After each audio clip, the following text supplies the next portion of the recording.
Bonjour à toutes et à tous, soyez les bienvenus pour ce Morning Crypto dimanche 31 mai 2026. On va faire comme tous les dimanches à tête reposée les analyses weekly. Et vu qu'on est fin du mois, ça tombe bien, on va faire aussi les analyses mensuelles. Vous aurez deux types d'analyses pour le prix d'un. Ça va permettre de prendre encore plus de recul et parfois voir des indicateurs qu'on ne voit pas en weekly. On va essayer de les identifier en mensuel. C'est aussi l'occasion, vous noterez que je ne parle jamais du PSG, je suis quelqu'un de superstitieux, j'en ai pas parlé ces dernières semaines, alors que je suis un fan, irréductible fan du PSG, fan de ma ville, Paris. J'en profite pour dire merci Paris, muchas gracias Luis Enrique, et un grand big up, énorme big up à Joao Neves, qui a été l'homme du match. Ça a été pour moi hallucinant ce qu'il a fait dans ce match. Un match où il a survolé le match. Match hyper tendu, et j'ai envie de dire c'est la deuxième, et franchement j'espère vraiment aussi bien pour le PSG que pour l'équipe de France. Jamais 203, ça serait magnifique l'année prochaine si on faisait le high trick, 3 à la suite pour le PSG, et maintenant place à l'équipe de France. J'espère que l'équipe de France va nous ramener cette troisième étoile. On en a besoin plus que jamais, je dirais, en France. Et j'en profite tant qu'on est dans les remerciements. Merci beaucoup. C'est notre deuxième jour où on a déménagé sur cette chaîne. J'espère que il n'y a pas trop de changements normalement. En tous les cas, merci beaucoup pour les soutiens. Hier au morning, on va essayer de battre ce qu'on a fait. On a fait 1200 likes. Merci infiniment, ça me fait super plaisir. Ça me booste parce que j'ai le sentiment pas de repartir à zéro grâce à vous, mais quand même, voilà, j'avais plus de 110 000 abonnés, j'ai redémarré avec 15 000. Et d'ailleurs, on a fait 2000 abonnés en une semaine. Merci beaucoup, merci infiniment, ça me fait super plaisir. Encore un peu les mêmes sujets, on attend que ce soit acté. Guerre au Moyen-Orient, un accord entre États-Unis et Iran qui se fait toujours attendre. L'incertitude persiste sur le sort des négociations de paix alors que le ministre américain de la Défense, Pete Hegseth, assure que les États-Unis sont capables de reprendre les hostilités. Voilà, les États-Unis affirment avoir les moyens de repartir en guerre contre l'Iran. Bah, on se doute bien qu'ils ont les moyens de repartir en guerre contre l'Iran. C'est la plus grosse armée au monde. Après ce genre de message, pour moi, ça me rend quand même encore une fois relativement optimiste parce qu'ils disent qu'ils ont les moyens de repartir en guerre. On s'en doute. C'est pas un breaking news, j'ai envie de dire. Franchement, j'espère pour ce qui se passe dans la région, mais pour tout le monde que ça se calme un peu ce qui se passe là-bas. Ensuite, ce qu'on va suivre la semaine prochaine, c'est le prix du pétrole qui a énormément refloué, qui a baissé de 80, voilà, de quasiment 100 000 à 90. Énorme baisse sur la semaine, sur le mois, on perd moins 20%, hein. Sur le mois, mine de rien, on était à 126 000, on est à 92. On perd un quart de la valeur sur le pétrole. En termes de calendrier, la semaine dernière, je trouve que c'était relativement calme. Là, ça va démarrer et surtout, ça démarre très tôt. On va avoir l'indice ISM manufacturier dès lundi. Donc, on démarrera le mois sur les chapeaux de roue. Normalement, il y a très peu de statistiques le lundi. Là, il y en a une très grosse. Taux de chômage en Europe aussi à suivre. Mardi, on aura les prix à la consommation. Est-ce qu'on a une explosion des prix? C'est complètement possible en Europe. Le mercredi, on aura encore énormément de statistiques. Donc, on aura est-ce que l'industrie américaine s'affaiblit? Et le mercredi, on aura l'ISM Service. Donc les services, vous savez que c'est hyper important aux États-Unis, c'est une grosse partie du PIB. Stock de pétrole. Et on commencera à avoir des statistiques sur le chômage, enquête ADP, sur de l'emploi privé.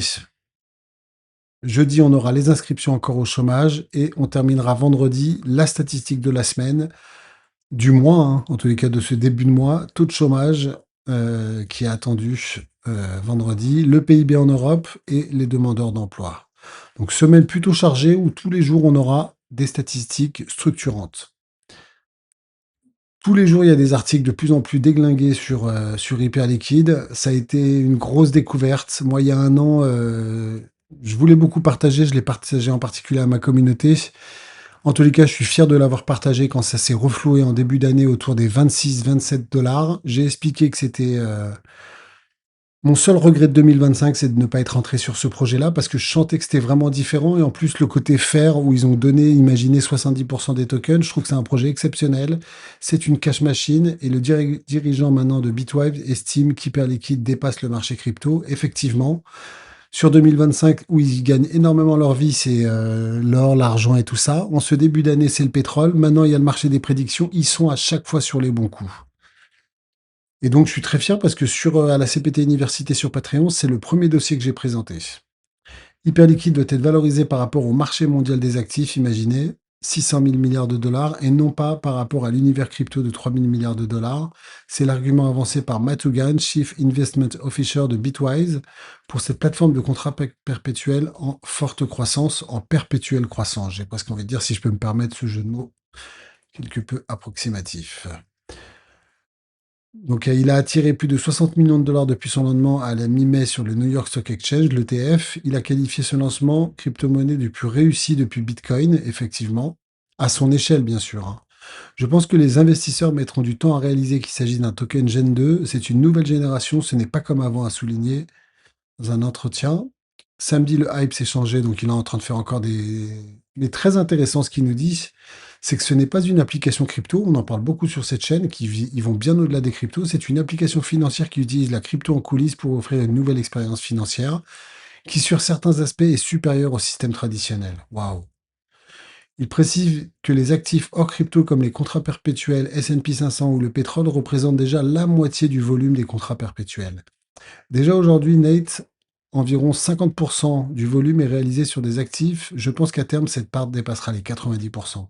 Ça veut dire que ça va continuer à exploser aussi au niveau du... Il génère, grosse maille sur les dernières semaines, 2 millions de dollars de frais par jour. Et donc, Hugues a reconnu le risque d'exécution. Il cite le New York Stock Exchange, le Chicago Mercantile Exchange, qui vient de passer en 7 jours sur 7, 24-24, sur les crypto-monnaies, Bitcoin, Ethereum, on en a parlé hier, ainsi que des protocoles DeFi concurrents comme des acteurs de préparation pour challenger Hyperliquid. Donc c'est ça, ça va être ça le maître mot. Est-ce qu'ils ont une avance technologique telle que oui, les autres vont venir, mais ça va mettre du temps? Après, imaginez, ils sont 11 salariés quand même. Il y a 11 personnes qui travaillent pour Hype et ils gagnent plus d'argent que des grosses places financières dans le monde entier. Donc il y aurait une concurrence considérable pour Hyperliquid à l'avenir et rien ne garantit qu'il sortira vainqueur, effectivement. Ensuite, c'est une très bonne question, je trouve. Hyperliquid contre Ethereum. Tom Lee a-t-il choisi le mauvais actif crypto pour la trésorerie de Bitmine? Et la question que je me pose maintenant, vu comment ils sont en train de tout casser, c'est est-ce que sur du très long terme, Hyperliquid peut dépasser Ethereum? Je ne pense pas quand même, parce que Hyperliquid, c'est pas conçu comme Ethereum. Ethereum a encore plus de perspectives hein, quand on regarde le marché des stablecoins du RWA. Mais des fois, quand on dit le RWA, concrètement, qu'est-ce qui se passe de gros? Bah, aujourd'hui, le RWA, le pétrole tokenisé, bah, c'est sur Hyperliquid. Aujourd'hui, vous avez SpaceX qui rentre en bourse. Bah, ça fait plusieurs mois qu'ils le proposent sur Hyperliquid. Ils sont sur tous les bons coups. Ils sont sur les pré-IPO. Ils arrivent. Donc, Bitmain, la société de Tom Lee, a acheté 5,4 millions de TH au lieu d'Hyperliquid et se retrouve désormais face à un verdict binaire. La position sur Ethereum affiche une perte de 21% depuis le 30 juin 2025, pendant que ce même laps de temps, Hype a progressé de 68%. Donc ça, faut être complètement honnête et transparent. C'est trop facile de faire ce genre de comparaison à un an. C'est comme MicroStrategy. Il n'y a pas si longtemps, il était en perte, alors qu'il a démarré en 2020. Donc c'est sur du long terme, voire sur du très long terme, c'est 5 à 10 ans qu'on compare les choses. Je pense qu'Ethereum n'a pas dit son dernier mot, mais c'est vrai qu'à court terme, bah, c'est facile de dire bah, il aurait dû investir sur Hyperliquid. Ensuite, ce mois de juin, ça va être hyper important. Je pense, je suis complètement d'accord avec le patron de Galaxy. C'est que Clarity Act, ça sera au mois de juin ou ça sera dans peut-être 4 ans. Donc je ne pense pas que les États-Unis vont laisser passer ça. Maintenant, quand on attend l'autre, la Jamie Dimon de JP Morgan, bah, ça fait peur un peu parce que le lobby bancaire, il est encore ultra puissant. Je pense que bien sûr qu'aux États-Unis, le lobby bancaire qui est là depuis des siècles, il est beaucoup plus puissant que le lobby crypto. Maintenant, on espère que ça passera et il explique vraiment qu'il faut que ça passe le mois de juin. Donc June, c'est le Clarity Month et c'est exactement ce que je vous explique. Il explique que l'idée, c'est qu'il faut que le dossier aille sur la pile des dossiers à traiter par le Sénat. C'est à l'ordre du jour du Sénat. C'est ça le truc. Il faut que le dossier soit à l'ordre du jour. Et s'il est à l'ordre du jour, bah, il a des chances de passer, mais il faut déjà qu'il soit à l'ordre du jour parce qu'après, il y aura la pause estivale. Il y a d'autres sujets qui arrivent, en particulier les élections de mid-term. Ça sera le sujet. Franchement, ça sera comme un cadeau de Noël si on avait Clarity Act au mois de juin. Ensuite, c'est triste. Encore un hack. En tous les cas, une attaque. C'est un bridge, donc je ne connais pas, qui s'appuie sur Cosmos, qui s'appelle Gravity, qui a subi une perte de 5,K, donc il y a des clés qui ont été compromises. Très triste, et souvent ce sont les bridges où il y a des hacks, hein. Le plus récent, c'est Layer 0 avec Kelp. Là, c'est encore un bridge. Franchement, les bridges, c'est une faille de sécurité, c'est une backdoor, comme on dit. Il va falloir vraiment qu'ils améliorent la sécurité sur les bridges. Donc encore un hack, en tous les cas des clés compromises, donc c'est un hack quoi, ils ont été attaqués. Et enfin XRP, franchement ils galèrent, on verra au niveau graphique, mais au niveau de ce que ça build, même s'ils se sont fait déplacer, il faut être honnête, par XLM, là très récemment, ils ont été choisis par une énorme infrastructure de la finance aux États-Unis. Mais XRP, ça, déjà, ils ont fait un upgrade récemment et il y a encore énormément de choses qui sont en préparation, en particulier sur ce qui m'intéresse, c'est les transactions, les privacy transactions. Donc ça peut être très très intéressant. Je pense que ça intéresse beaucoup de monde. Ils travaillent à des prochaines mises à jour. Il y a une roadmap et ça, c'est vraiment un projet pour moi qui est en vie et c'est quand même une très bonne. C'est tous les sujets qui sont dans la backlog, on appelle ça en informatique, c'est-à-dire des sujets à traiter dans les prochains mois, prochaines années. Énormément de projets, énormément d'évolutions à venir sur XRP. Espérons qu'à un moment donné, ça se traduise sur les corps. Qu'au niveau de la map, a fortiori, c'est plutôt une très très belle map. Si on se met en weekly, on a aussi une map. Ah, on a quand même du rouge hein, globalement, mais on a des comebacks. WorldCoin hein, qui avait fait une très belle percée, qui a perdu et qui est en train de repartir. On va aller voir sur les côtés graphiques. Donc ça, c'est très rare qu'on le fasse, mais on est en clôture mensuelle, on va en profiter. Alors, on va le faire sur très peu d'actifs, parce que très peu d'actifs ont une vraie vision mensuelle. Qu'est-ce qu'on peut dire? On peut dire on est exactement comme en 2022 en mensuel. Regardez, on est là. Vous voyez, en 2022, quand on est arrivé sous les 50 de RSI, ça a duré longtemps quand même. Ça a duré un an à peu près. Voilà, à peu près un an. Et alors qu'ici, c'est reparti tout de suite au-dessus des 50, bah, peut-être qu'on va galérer un peu et c'est normal. Il faut que ça dure entre 6 et 12 mois, cette phase-là. Cette grosse phase de rebond. Peut-être qu'on va repiquer plein sud. Donc le mois de mai, il a démarré, regardez, en hausse, largement dans le vert, et ensuite ça a complètement rechuté. On n'a rien sur le MACD, on n'a pas de rebond. Justement, là, ça sera un super beau signal. Ça, je vous le donne, c'est cadeau encore, hein. C'est encore du non facturé tout ça, hein. Je tiens à le préciser. C'est du non facturé, je sais que c'est apprécié le non facturé, surtout en ces temps difficiles. Voilà ce qu'on peut voir sur le monthly. On en a parlé sur le weekly, on l'a déjà, on va aller le voir juste après, hein. On l'a eu en weekly, pif paf. Maintenant, ce qu'on va voir, c'est en monthly. Là, ça sera un signal a fortiori ultra positif. Donc, on suivra ça avec beaucoup d'attention. Et on voit que, regardez, on commence à faire du rouge et ensuite, ça s'inverse dans l'autre sens. Est-ce qu'on est au début de quelque chose? À suivre. Vous voyez, ça commence à baisser. Si on regarde ça, ça a mis 1, 2, 3, 4 mois. Là, ça fait déjà 2 mois en rouge pâle. Suite sur Ethereum, grosse muflax. Voilà, grosse muflax. On est toujours sous les 50, un peu comme ici. Et pareil, on attendra un croisement. Est-ce qu'on a des belles choses? S'il n'y a rien à dire, on passe vite. XRP, exactement comme au précédent cycle, hein, sous les 50. Solana, exactement comme précédent cycle, ça a duré pas mal de temps.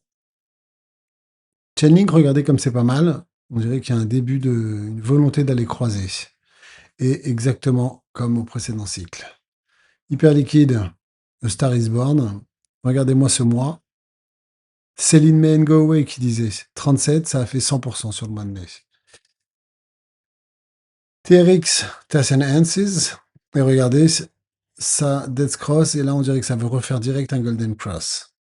Ensuite, ZEC, énorme, ça a chuté, c'est reparti. Ensuite, XLM, voilà, un début de rebond autour des 50.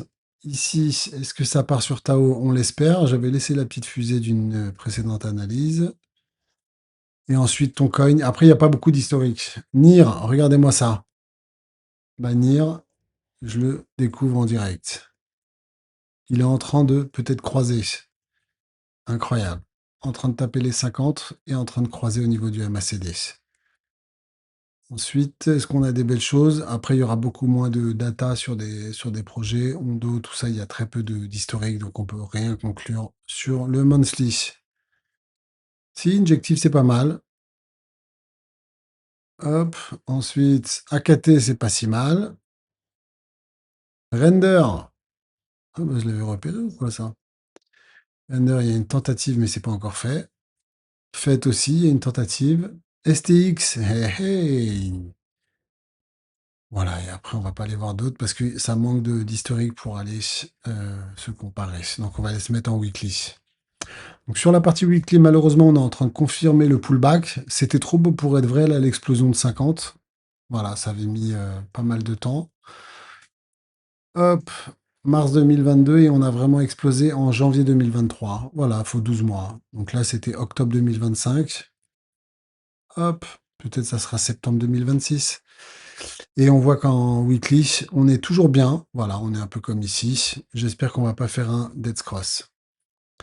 Ethereum, on est allé carrément du haut du range vers le bas du range, presque. Et on est toujours bon. J'espère qu'on va pas faire de dead cross. XRP, en weekly, c'est énorme. Regardez, on est allé sur le bas du Gosséan. C'est vraiment le moment de rebondir. La même chose pour Solana. Chainlink, c'est au milieu du gué, on peut dire. Hype, quelle semaine encore de fou, hein. Ça fait 4 semaines de fou, là. Ça a mis du temps, hein. On en a parlé ici, vous voyez, c'est ça qui est intéressant. On en a parlé, ça a mis du temps, ça a un peu tergiversé pour au final vraiment exploser. Et je pense que c'est peut-être le début de quelque chose de fou. Donc TRX, toujours très très belle dynamique, qui s'est un peu cassé les dents sur les 70, mais on est très bon au niveau du MACD. Au niveau de ZEC, Zepequeño, toujours très positif, même si on fait un espèce de double top ici sur le 70. XLM, start de la semaine, qui explose tout là, regardez. Si on a explosé les moyennes mobiles, on explose les 50 de RSI. Et MACD, regardez, parfait. Parfait pour... Et je pense que c'est ça, voilà, je pense qu'on peut aller viser entre 0,5 et 0,70 sur ce token. Suite Tao, on est sur le trend. Il faut vraiment qu'on rebondisse la semaine prochaine, regardez. Un peu comme ici, où est-ce qu'on va se casser les dents. On est toujours bon sur le MACD et toujours au-dessus des 50 quand même. Ensuite, Toncoin, semaine positive néanmoins. NIR, petite semaine de digestion, même si on a démarré la semaine en folie. On est allé très haut sur le RSI, c'est normal qu'on digère. Et au niveau du MACD, on l'a vu en mensuel, on a vu un signal intéressant qu'on ne voit pas forcément en weekly. Ensuite, BNB, très belle semaine, mine néanmoins. Voilà, BNB toujours présent, mine de rien, regardez, très belle semaine, ça explose les 50 et ça y est, Golden Cross confirmé. Ensuite, CFG toujours sur une belle dynamique. Ondo, toujours très belle dynamique. ENA, malgré la semaine un peu compliquée, on est toujours sur une belle dynamique. RSR en weekly, c'est un peu mou. Virtual, on est toujours très bon. Ordi, toujours on est bien. Sur Injective, exceptionnel. Voilà, on a explosé largement les 50. Ça va trop vite aussi, hein. On est passé de 30. On est quasiment à 62. Donc là, c'est vraiment pas le moment, je trouve, de rentrer dans un token comme Injective. Peut-être qu'il va continuer, il va aller exploser les 70, même 80. Mais ça va trop vite. 30-80, c'est rare de voir ça. Regardez, ici 30-50, ça digère. Hop, ça a besoin de faire des digestions. Pendle qui est en train de se retourner, ça c'est un peu chiant parce que c'était sur ce gros niveau de résistance. Si on l'explosait, bah, ça devenait un support pendant 2 semaines et là ça craque. Est-ce que ça va craquer le MACD? C'est la question. Et il se casse sur les 50. DYDX, très belle dynamique. AKT, toujours très belle dynamique. Très belle dynamique sur Render. Très belle dynamique sur Fête en weekly. Vraiment, regardez, on a explosé les 50. STX, c'est pas mal, même si on voit que ça sature. On est sur les niveaux plus bas du précédent cycle. On était à 23 centimes. Waouh, ça serait cool si ça pouvait partir. Ensuite, Dodge, la dynamique est positive. NMR, toujours sur une dynamique positive. Phil, c'est pas mal.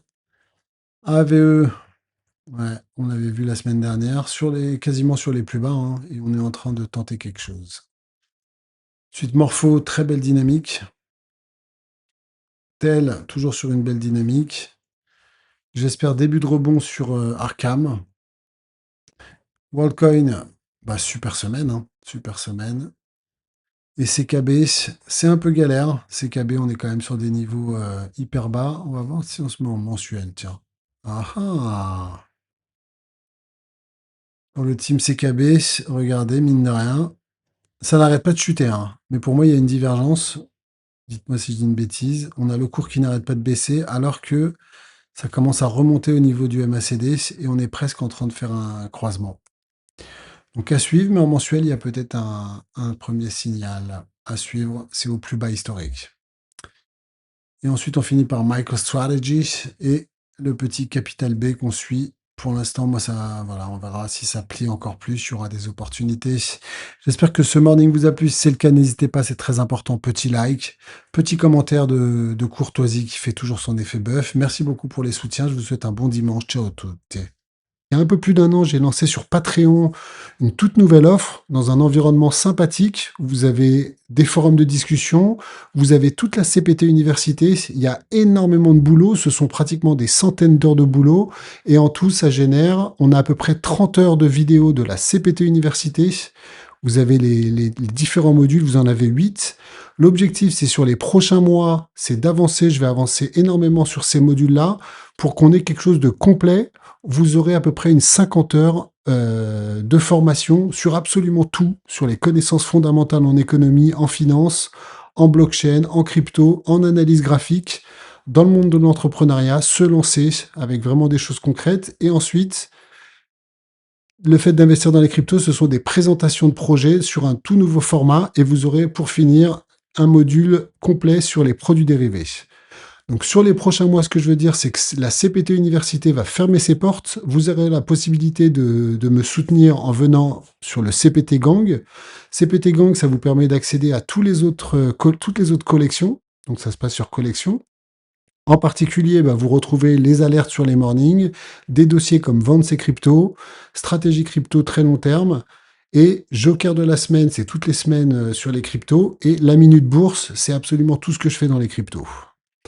Donc jusqu'à maintenant, je pense que j'ai fait énormément de vidéos sur la CPT Université, mais elles sont pas du tout vendues à leur prix. Ce que je vais faire, c'est que je suis en train de développer en parallèle un site web qui s'appellera CPT Université, et vous aurez la possibilité d'acheter en one shot tous les modules de la CPT Université, et on sera plutôt entre 500 et 1000 euros la formation complète. Vous aurez plus de 50 heures de vidéos. Ça sera vraiment quelque chose de très complet qui n'a jamais été fait, avec les bases de l'économie, de la finance, les cryptos, l'analyse graphique.